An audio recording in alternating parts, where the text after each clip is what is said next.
Ngip diang sang upaya pibaro ki paralo ki parajor sa sin sa kisawayom.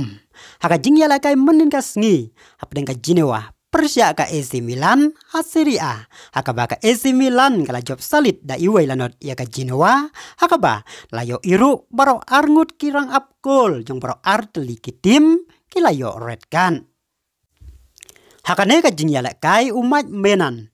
Ubadai urang up goal ka AC Milan ulayo ya ka red card haka minit bakandai pau plus pra hadin baula sanga ya ukalep ikuban urang ya la kai ka Jinewa da ka kok seu haka jing persyang ban khala ya ka bol hadin baune urang up goal ubalayo ya ka red card ka AC Milan kam la syo ban keliang nong ya la kai namar kala dep ban keliang baro sangut kirang ya la kai.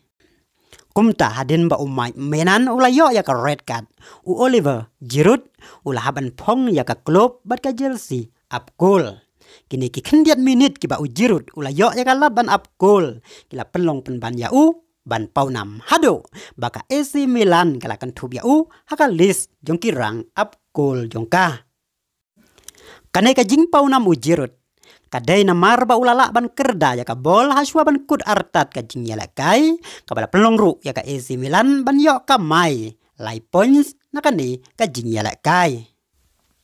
Haba ujirut ulayo ya ka jing ya ro na kinong kersian halor ka jing la jong u ban ya dana ka jing sya tap goal shwa ban kud artat ka jing ya kai ka klub kala bo lang ya u haka list jong kirang up goal haka website jongkah.